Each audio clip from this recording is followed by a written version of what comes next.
Bonjour, c'est Alpha Lumière qui continue à parler de Jésus-Christ avec une nouvelle pensée aujourd'hui. Mais comme toutes les autres fois, nous commençons par un rappel important. Ce rappel se trouve dans Deutéronome, un rappel que vous connaissez très bien parce que vous avez l'habitude de suivre nos interventions, nos vidéos. Deutéronome chapitre 10 et nous lisons le verset 16. Deutéronome 10, 16. Il est dit, nous pouvons même commencer par 15. C'est des pères seulement que le Seigneur s'est épris. Ce sont eux qu'il a aimés et après eux, c'est leur descendance, et c'est vous qui l'avez choisi. D'entre tous les peuples, voilà pourquoi il en est ainsi en ce jour. Vous circoncirez donc votre cœur, et vous ne vous montrerez plus rétifs. Il faudra donc passer par la circoncision. Eh bien, le changement, la perte de tout ce que Dieu ne peut pas accepter. C'est ça la circoncision sur le plan spirituel, l'abandon de tout ce qui est opposé et contraire à l'enseignement de la Bible. Et nous prenons Deutéronome 30. 30, et nous allons lire là le verset 6. Deutéronome 30, verset 6, il est dit, au verset 6, « Le Seigneur ton Dieu circoncira ton cœur et le cœur de ta descendance, pour que tu aimes le Seigneur ton Dieu de tout ton cœur et de toute ton âme, afin que tu vives. » Donc lui-même Dieu s'approche pour pouvoir circoncire le cœur. Non seulement il va le faire pour tous ceux-là qui vont écouter et suivre, même pour la descendance, c'est-à-dire tous ceux-là qui viendront après, mais engendrés par ceux qui avaient entendu Dieu. Alors, la circoncision du cœur, pour expliquer cela en des termes très simples, c'est le passage de la chair à l'esprit. Vous quittez la chair, vous vous accrochez à l'esprit. C'est l'abandon de ce que la Bible appelle vieux levain, l'enseignement judaïque. Vous abandonnez les cérémonies pour vous accrocher à la pensée de Dieu, à ses pensées et à ses voies, à sa volonté et à son plan. Parce que Dieu est esprit et il faudra que ceux qui l'adorent, l'adorent en esprit et en vérité. Et Christ, le Fils qui est venu, est aussi esprit et un esprit vivifiant. Et la parole que Christ a donnée, et lui-même le dit, les paroles que je vous ai dites sont esprit et vie. Vous voyez?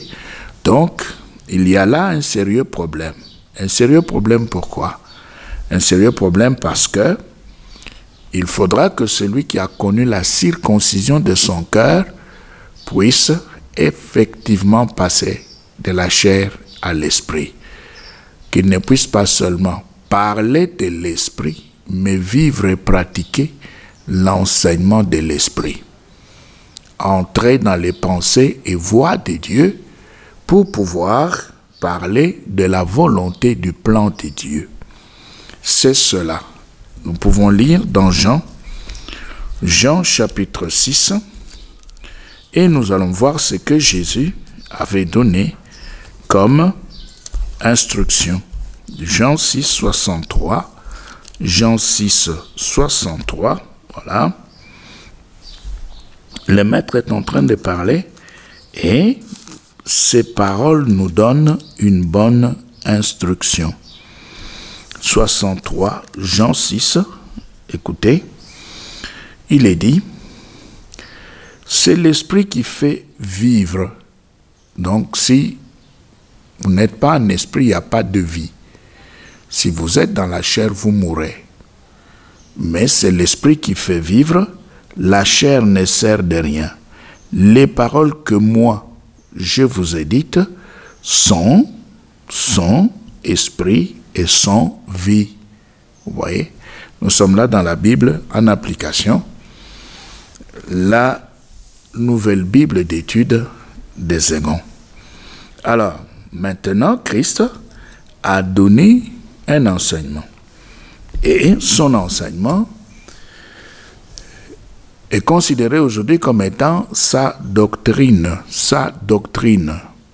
Et si nous voulons ici prendre les termes donnés dans la version Martin, il n'est pas bon de pouvoir transgresser la doctrine de Christ.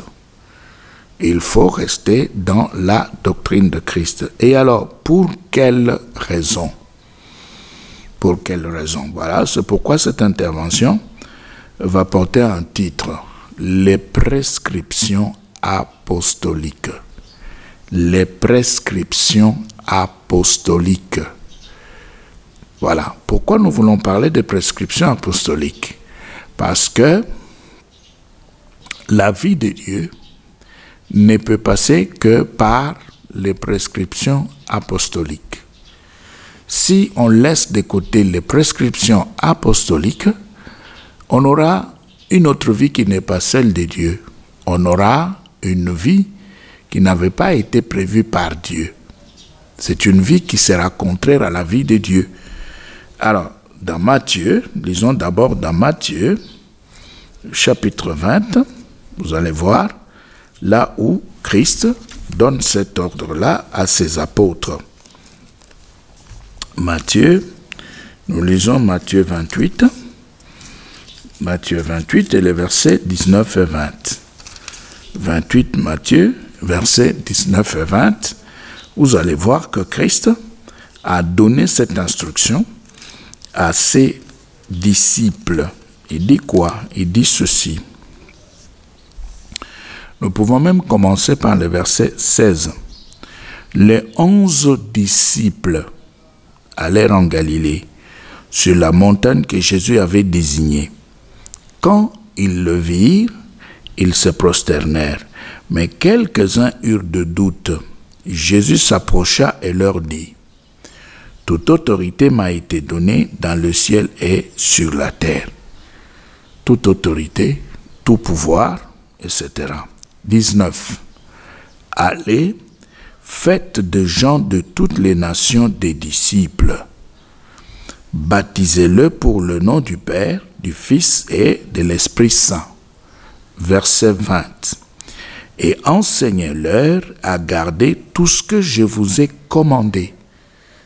Commander, parce que prescrire, c'est commander. Commander, c'est prescrire. Alors Jésus veut que les disciples, les apôtres, qui avaient reçu le secret du royaume, puissent faire des prescriptions comme des médecins. C'est-à-dire, quand ils enseignent, les gens se convertissent. Maintenant, après la conversion, pour Jésus,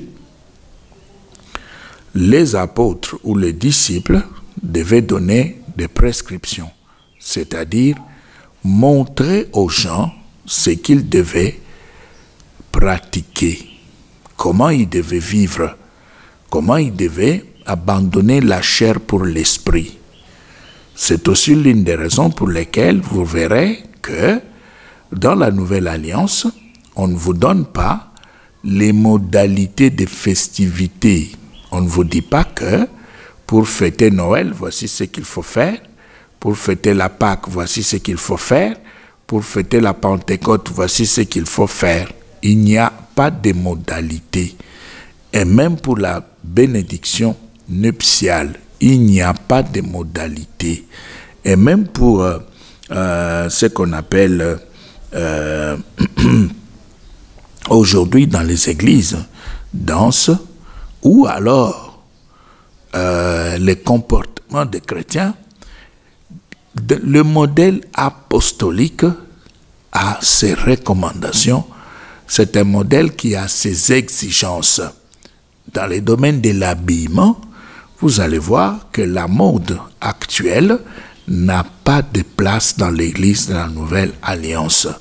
Et même pour ce qu'on appelle musique chrétienne, ça n'existe pas.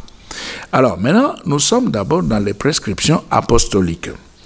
Alors, pourquoi des prescriptions? Les prescriptions, nous avions dit, ce sont des ordres, ce sont des commandements, ce sont des choses qu'on donne avec insistance et force pour que les intéressés, les auditeurs, puissent les mettre en pratique. Alors, mais pourquoi Jésus, en parlant ici, il dit au verset 20, Matthieu 28-20, il dit, « Et enseignez-leur à garder tout ce que je vous ai commandé. » Enseignez-leur à garder tout ce que je vous ai commandé. C'est-à-dire tout ce que je vous ai prescrit. Ça, c'est dans 2 1910. Nous pouvons lire cela dans Matthieu 28-20. Vous allez entendre le texte habituel. Il va revenir ici parce que Jésus voulait dire quelque chose de très important. Il dit ceci au verset 20 dans 2 1910, « Et enseignez-leur à observer tout ce que je vous ai prescrit. » Enseignez-leur à observer tout ce que je vous ai prescrit. Observer ici, c'est dans le sens de la pratique. C'est pourquoi il dit « Enseignez-leur à observer tout ce que je vous ai prescrit. » Mais alors, pourquoi est-ce que Jésus a donné cette recommandation? Eh bien, Paul nous éclaire dans Éphésiens 2, il nous éclaire dans Éphésiens 2, et le verset 20, l'apôtre Paul nous éclaire. Qu'est-ce qu'il nous dit? Il nous dit ceci, Éphésiens 2, 20, écoutez. « Vous avez été édifiés sur le fondement des apôtres et des prophètes, Jésus-Christ lui-même étant la pierre angulaire. » Vous avez été édifiés sur le fondement des apôtres. Fondement signifie, vous le savez, nous ne vous apprenons rien, base. Base. Base au sens de la fondation. Base au sens de l'élément sur lequel on peut poser le reste. Vous le savez, nous ne vous apprenons rien. Maintenant, Jésus veut que les recommandations ou les prescriptions apostoliques puissent être considérées comme étant la base de la foi. Vous voyez, c'est ça son problème. C'est pourquoi il a dit, enseignez-leur à observer tout ce que je vous ai prescrit. C'est-à-dire que les apôtres eux-mêmes avaient commencé par recevoir les prescriptions de la part du Maître. Et après le Maître, c'est-à-dire après l'ascension du Maître, maintenant ce sont les apôtres qui devaient propager les prescriptions données par le Maître, lesquelles prescriptions pouvaient être transformées en fondement ou en base de la foi. Maintenant, si, par exemple, aujourd'hui, nous regardons l'Église, nous ne voyons pas les pratiques apostoliques.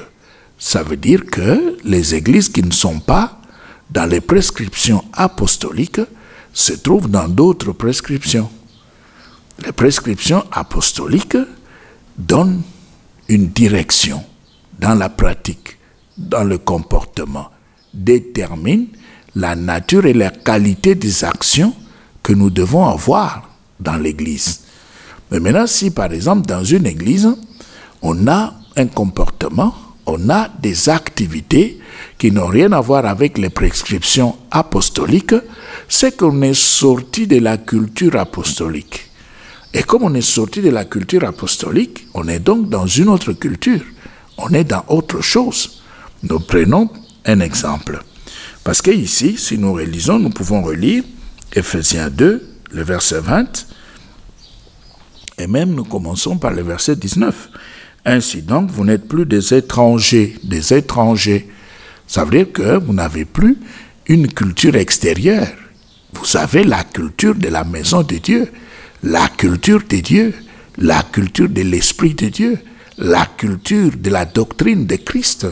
Vous n'êtes plus des étrangers ni des gens du dehors, mais vous êtes concitoyens des saints, gens de la maison de Dieu.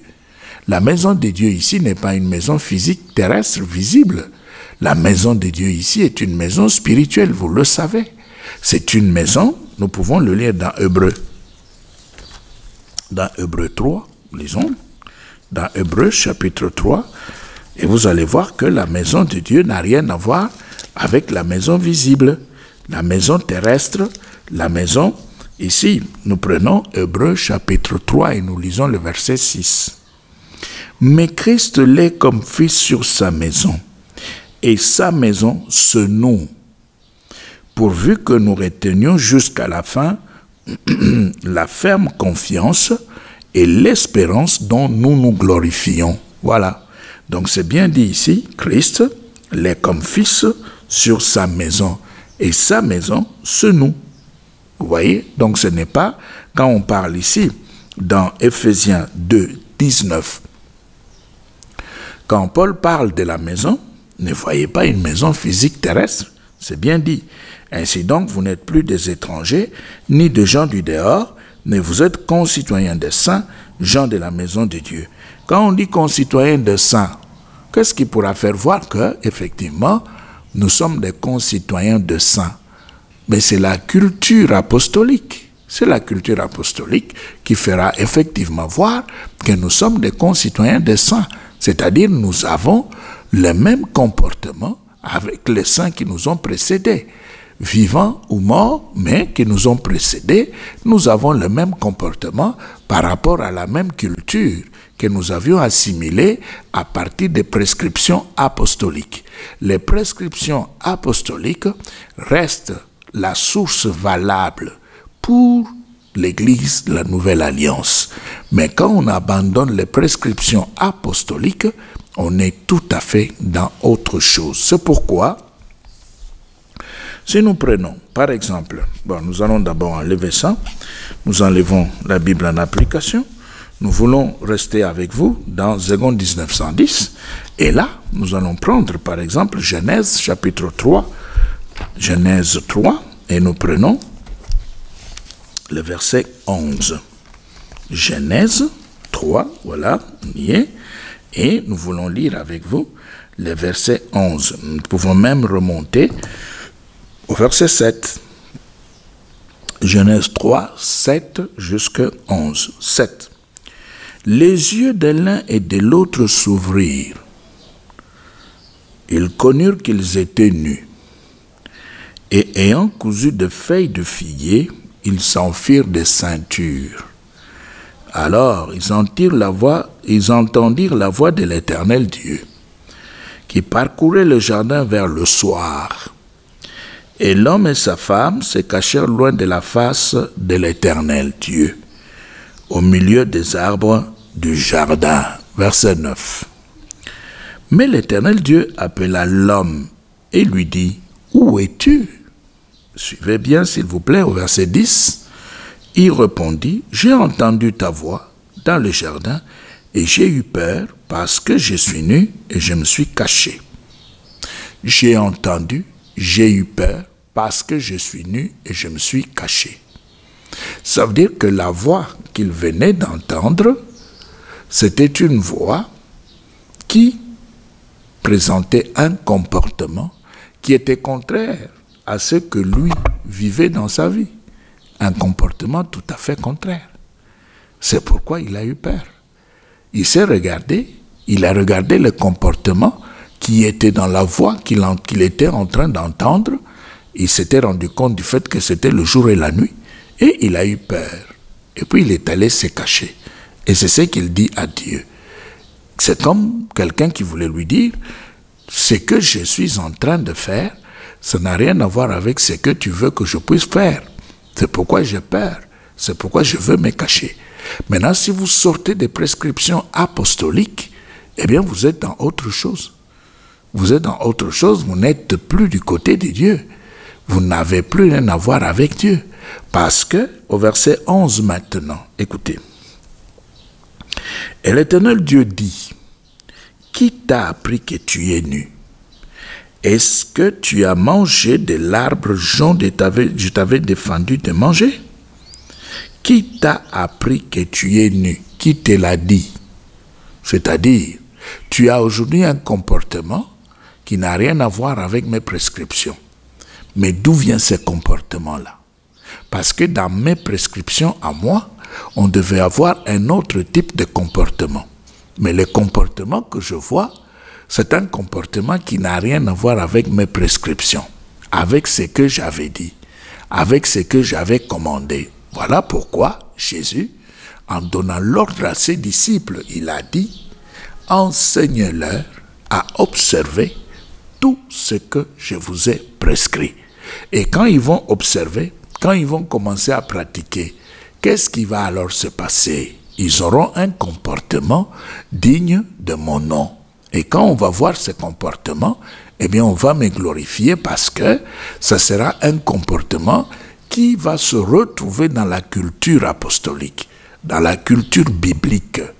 Mais maintenant, si on laisse de côté les prescriptions apostoliques, eh bien on va se retrouver, bien sûr, dans autre chose et on aura un autre type de comportement.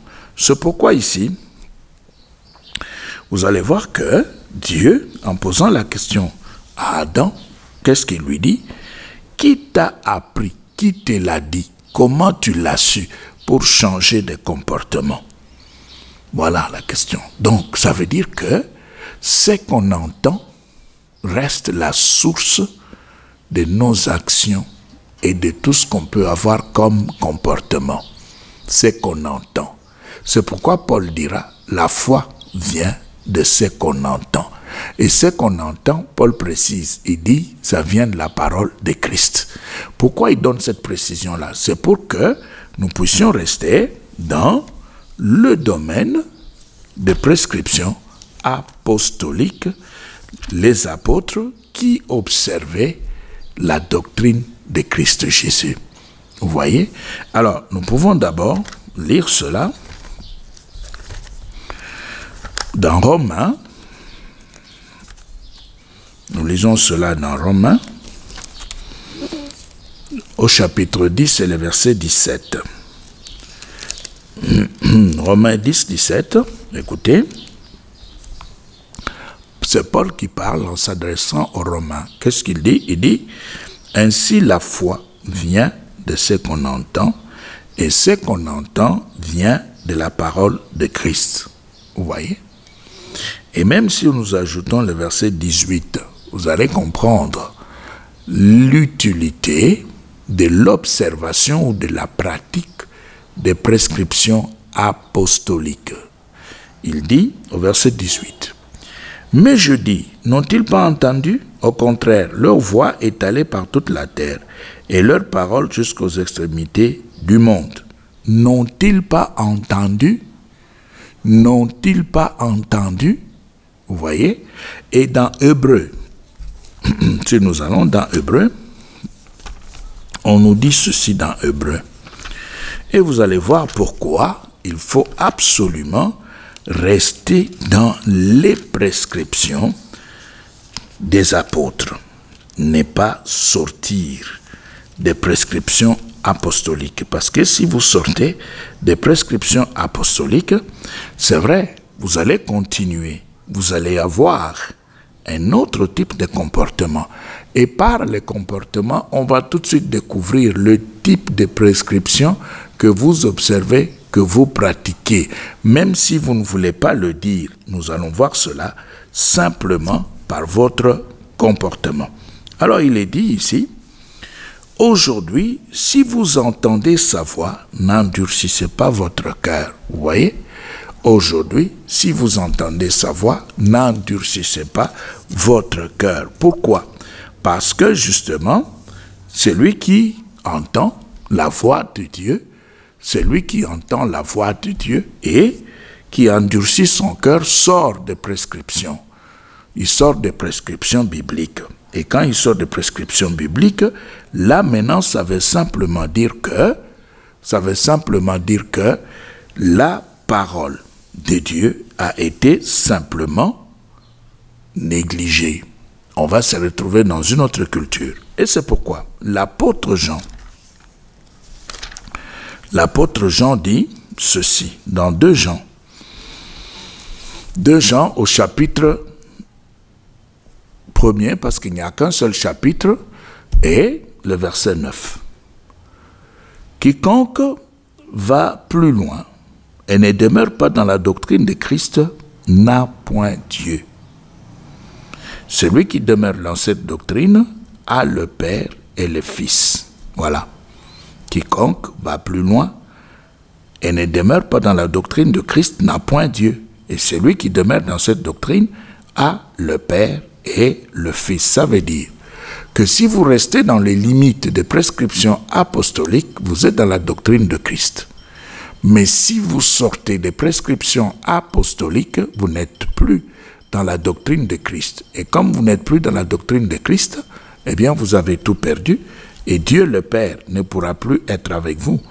Il ne pourra plus être avec vous. Pourquoi? Parce que vous avez laissé de côté la doctrine de Christ. C'est ainsi que maintenant vous allez bien comprendre Genèse 2,15. Si nous rentrons ici dans Genèse chapitre 2, le verset 15, maintenant vous allez bien comprendre ce qui est dit là. L'Éternel Dieu prit l'homme et le plaça dans le jardin d'Éden pour le cultiver et pour le garder. C'est-à-dire que l'homme avait été placé dans ce jardin pour un double comportement. Maintenant, quand Dieu arrive, il ne pouvait pas faire autrement. Il devait regarder l'homme par rapport à ce qu'il attendait de cet homme dans le jardin, là où il avait été placé pour un double comportement, c'est-à-dire cultiver et garder. Maintenant, Dieu arrive, il regarde l'homme, il voulait voir l'homme en train de cultiver le jardin, il voulait voir l'homme en train de garder le jardin. Maintenant, quand il regarde l'homme, il se rend compte du fait que cet homme a laissé de côté les prescriptions de Dieu, il s'est retrouvé dans autre chose, et c'est pourquoi il a un comportement qui n'a rien à voir avec Dieu. Aujourd'hui, si vous examinez les églises de la Nouvelle Alliance, dans les pratiques que nous avons dans les différentes églises, il y a un sérieux problème. Un sérieux problème parce que il y a beaucoup de choses qui ne relèvent pas des prescriptions apostoliques. Des choses terribles qui se trouvent dans les différentes pratiques, dans des communautés, dans des églises. En commençant d'abord par les appellations des ministères, les appellations des communautés, les appellations des églises. Vous voyez, déjà là, nous avons un sérieux problème. Un sérieux problème parce que ça n'a rien à voir avec les prescriptions apostoliques. Et c'est pourquoi on a un drôle de comportement. L'homme avait été placé dans le jardin par Dieu pour cultiver et pour garder. Maintenant, quand Dieu arrive, il voulait voir l'homme dans l'objectif pour lequel il l'avait placé dans le jardin. Il devait voir l'homme en train de cultiver, il devait voir l'homme en train de garder le jardin. Aujourd'hui, selon les prescriptions apostoliques, il n'y a pas de cérémonie dans les églises, il n'y a pas de danse, la musique chrétienne n'existe pas. Mais regardez dans les églises aujourd'hui, vous vous rendez tout de suite compte du fait qu'on est sorti des prescriptions apostoliques. On prétend avoir entendu Dieu. Maintenant, quel est ce Dieu qu'on avait entendu qui annule la parole écrite?